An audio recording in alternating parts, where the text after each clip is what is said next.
مجھے کیوں نہیں ECL بڑھا؟ کیونکہ میں نے باہر جانا ہی نہیں ہے، میرے باہر پراپرٹیز نہیں ہے، میری کوئی باہر بینک اکاؤنٹس نہیں ہے، مجھے کیا فرق پڑتا ہے ECL میں؟ ان کے لیے عذاب ہو جاتا ہے، شاپنگ ادھر کرنی ہے، علاج ادھر کرنی ہے، عیدیں ادھر بنانی ہے، اور بزنسز ادھر کرنی ہے، انویسٹ ادھر کرنا ہے، اور ادھر پاکستانیوں کہہ رہے کہ پاکستان پیسہ بھیجو، اپنا سارا پیسہ باہر رکھا ہوا ہے۔ تو یہ سب سے پہلے لانگ مارچ کا یہ بھی مقصد ہے کہ قوم کو ہم جگائیں کہ ہو کیا رہا ہے ہماری قوم کے ساتھ۔ دیکھیں، ملک سمجھ جائیں، یہ پاکستان ملک 22 کروڑ کا ہے، اس کی 68% آبادی 28 سال کی عمر سے کم ہے۔ اگر ہم نے ان لوگوں کو صحیح آئینی طور طریقہ نہ سکھایا احتجاج کا، یہ سری لنکا کی طرف نکل جائیں گے، کیونکہ نوجوان تو اب سمجھ بیٹھا ہے، سوشل میڈیا پہ نوجوان آ گیا ہے، جتنا مرضی آپ میڈیا کو بند کریں، جتنے مرضی پابندی لگائیں، جتنا مرضی ڈرائیں ان صحافیوں کو، سوشل میڈیا تو چل رہا ہے، اور نوجوان سارا سوشل میڈیا پہ ہے، اور ان میں شعور آ چکا ہے، اور وہ دیکھ رہے ہیں تماشا کیا ہو رہا ہے پاکستان سے۔ شکر کریں کہ ہم لانگ مارچ اور آئین کے بیچ میں رہتے ہوئے ہم اپنی سارا یہ جو اس عوام کا غصہ ہے وہ ہم اس طرح لے کے جا رہے ہیں، پرامن احتجاج پہ لے کے جا رہے ہیں۔ شکر کرنا چاہیے۔ 7 مہینے سے بار بار عوام آپ کو بتا رہی ہے، ساری قوم کو، کہ عوام نے یہ جو چوروں کو ہمارے اوپر مسلط کیا سازش کے تحت، قوم ان کو مسترد کر بیٹھی ہے۔ الیکشن میں یہ بتاتے ہیں، جو بائی الیکشن ہوتا ہے اس میں وہ بتاتے ہیں، جو جلسے ہیں کبھی ایسے ہوئے ہی نہیں ہیں، مارچ میں جب پبلک نکلی وہ بتا رہی ہے۔ سمجھا تھا کہ میرے بغیر کوئی نکلے گا نہیں، لانگ مارچ میں دیکھ لیں پبلک نکل رہی ہے، تو پبلک تو بتا رہی ہے کہ ہم یہ جو آپ نے سمجھا ہمیں بھیڑ بکریوں کی طرح، یہ بھیڑ بکری شعور والے لوگ ہیں، اور یہ آپ کو ایک سگنل دے رہے ہیں۔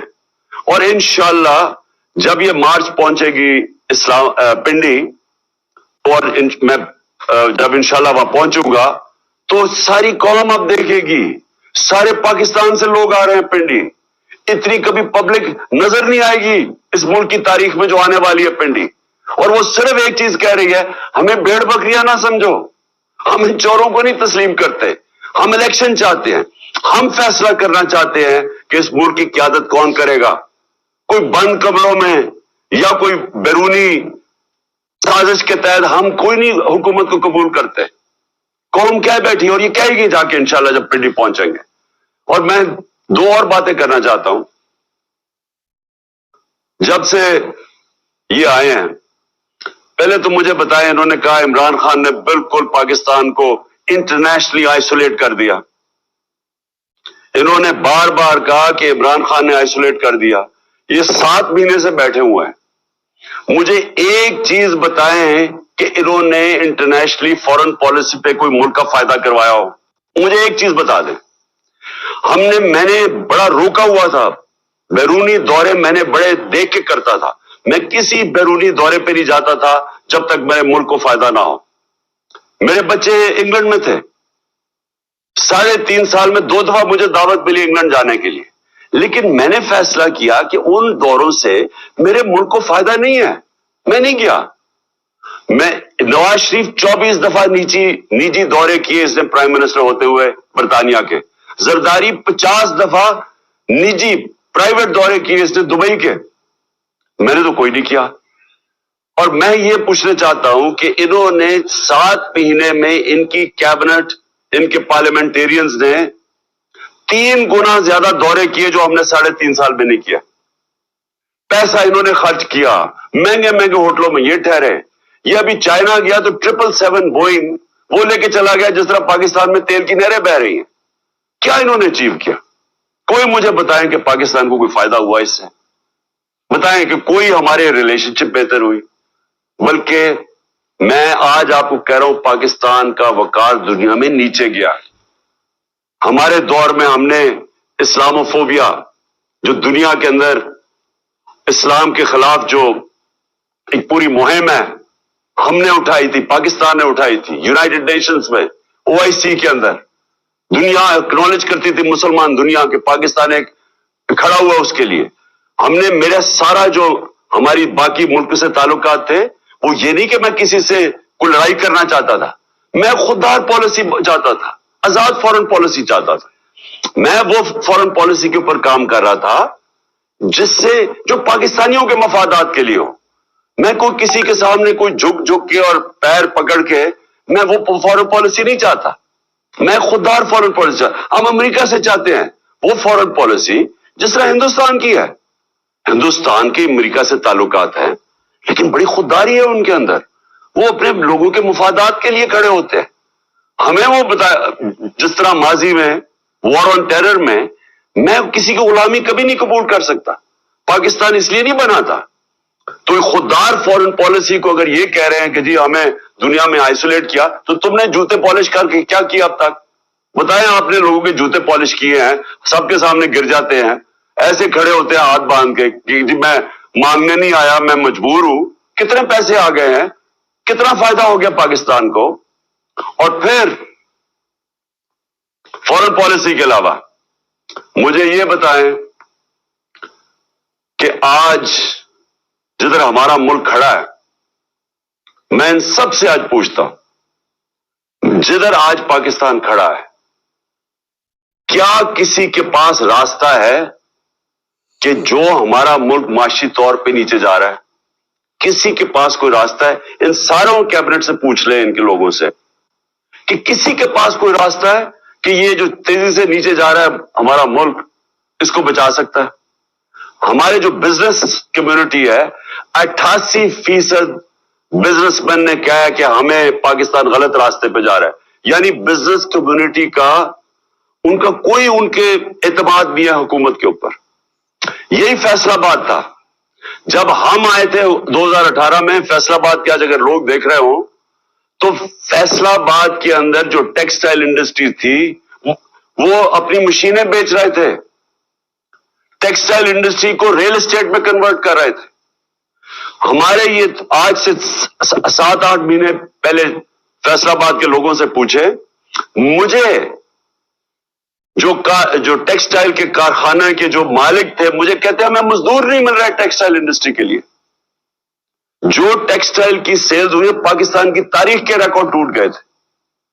اور پھر سے جو لارج اسکیل مینوفیکچرنگ 26% پہ بڑھ رہی تھی.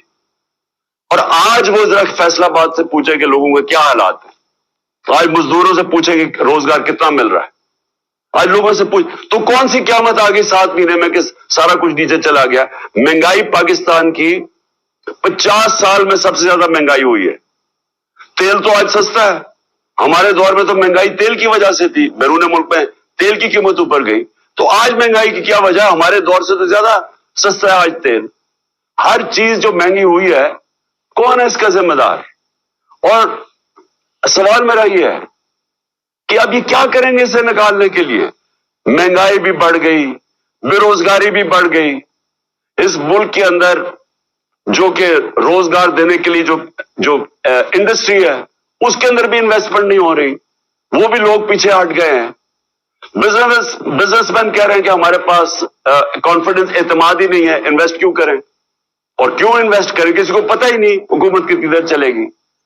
اور وہ پوچھیں کہ جو باہر سے اوورسیز پاکستانی جو ہمیں پیسہ بھیجتے تھے وہ کم ہونی شروع ہو گئی ہیں. تو ایک طرف قرضے بڑھتے جا رہے ہیں، دوسری طرف آمدنی کم ہو رہی ہے. تو ساروں سے میں پوچھتا ہوں اس کا کیا حل ہے؟ اس کا ایک حل ہے، صاف اور شفاف الیکشن.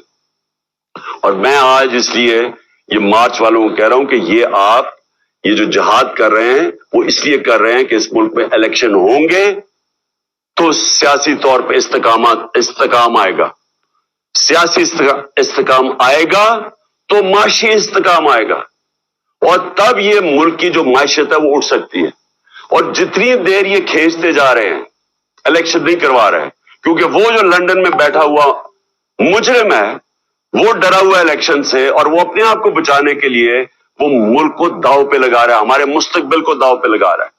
اور یہ وقت ہے کہ ہم ساری قوم کو میں کہہ رہا ہوں کہ اس میں شرکت کریں. دیکھیں، الیکشن صاف اور شفاف الیکشن ہمیں چاہیے اور ہمیں انصاف چاہیے. اور میں آخر میں اپنی عدلیہ سے پوچھنا چاہتا ہوں کہ ساری قوم آج آپ کی طرف دیکھ رہی ہے. میں اپنے ریسپیکٹڈ آنریبل چیف جسٹس سے کہنا چاہتا ہوں کہ قوم آج آپ کی طرف دیکھ رہی ہے. ابھی ساری قوم نے یہی دیکھا کہ انہوں نے پاکستان کا پرائم منسٹر نہیں دیکھا شہباز شریف. عدالت نے کہا پیش ہو, 8 دسمبر کو کہا کہ آگے عدالت میں پیش ہو. اس لیے وہ ملک آگے نکل جاتے ہیں. کوئی قانون سے اوپر نہیں ہے. یہاں اسی شہباز شریف کو سزا ہونے والی تھی. وہ جو ایف آئی اے کا کیس تھا مقصود چپڑاسی والا 16 ارب کا, اس کو سزا ہونے والی تھی, وہاں سے بھی بچ گیا. سارے گواہ بھی مارے گئے, 4 گواہ مارے گئے, 1 انویسٹیگیٹر مارا گیا, کسی نے نہیں پوچھا. اس کے بعد جو بھی پاکستان کے اندر اب ہم دیکھ رہے ہیں, لوگ سوال پوچھ رہے ہیں کہ ارشد شریف کا, کہ دیکھیں ارشد شریف لوگوں کے دلوں میں بیٹھ گیا جا کے, کیونکہ ساری قوم کو پتا ہے کہ اس کو پوری طرح اس کے خلاف ہر قسم کی کاروائی کی گئی. ساری قوم نے دیکھا کہ وہ اپنے موقف پہ کھڑا رہا. وہ بار بار سچ, جو انویسٹیگیٹو جرنلسٹ ہے جس کا کام ہے رائے حق پہ کھڑا ہونا, وہ اپنے موقف پہ کھڑا رہا اور بار بار دھمکیاں ملتی گئیں.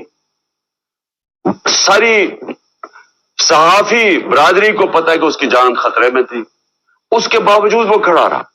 آخر میں ملک سے باہر گیا, اور جو اس کو قتل کیا گیا ملک سے باہر, ساری قوم کو تو اعتماد ہی اب کسی کے اوپر نہیں رہ گیا. اس گورنمنٹ کے اوپر اعتماد رہے گا جس کو وہ بے نقاب کر رہا تھا, یا اسٹیبلشمنٹ کے اوپر جو وہ بات تنقید کر رہا تھا, وہ تو نہیں انصاف دے سکتے. تو اس لیے چیف جسٹس صاحب, آپ کو ارشد شریف کو انصاف دینا پڑے گا. آپ کو اعظم سواتی کو انصاف دینا پڑے گا.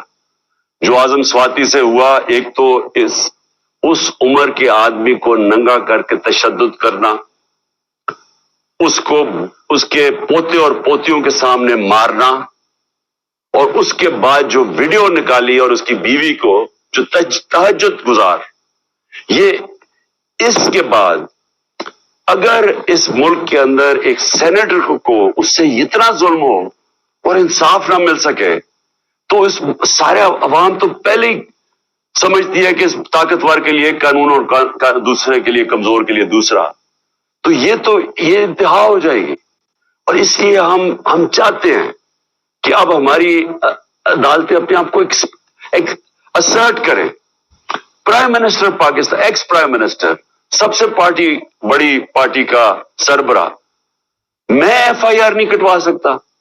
میرا حق ہے کہ میں فرسٹ انفارمیشن رپورٹ میں دوں, اس کے بعد انویسٹیگیشن ہو, اور وہ بھی آپ کے نیچے, اور پھر فیصلہ کرے کہ ہاں جو میں نے 3 نام لیے ہیں وہ ٹھیک ہے یا غلط ہے. لیکن میں ایف آئی آر نہیں لکھوا سکتا. اس سے زیادہ بڑا ظلم کیا ہو سکتا ہے؟ تو اگر میں نہیں لکھوا سکتا تو اس کا مطلب عام لوگ تو کچھ بھی نہیں کر سکتے. اس کا مطلب ان کی حیثیت ہی کوئی نہیں ہے عام لوگوں کی.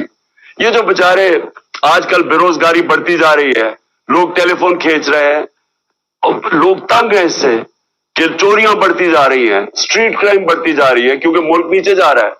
جب بے روزگاری بڑھتی جائے گی, مہنگائی 50 سال میں سب سے زیادہ مہنگائی, 7 سالوں میں دگنی ہو گئی ہے مہنگائی. ہمیں کہتے تھے زیادہ مہنگائی ہے.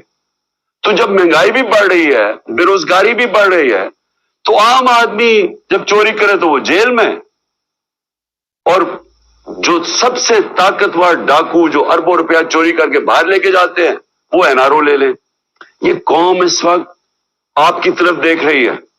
کیس لگا ہوا ہے میرا عدالت کے اندر کہ یہ جو این آر او انہوں نے لیا ہے نیب امینڈمنٹس کے تحت, یہ تو دنیا میں کہیں کوئی سوچ نہیں سکتا کہ آپ اپنے قانون پاس کریں اور خود ہی اپنے آپ کو بچا لیں اس سے.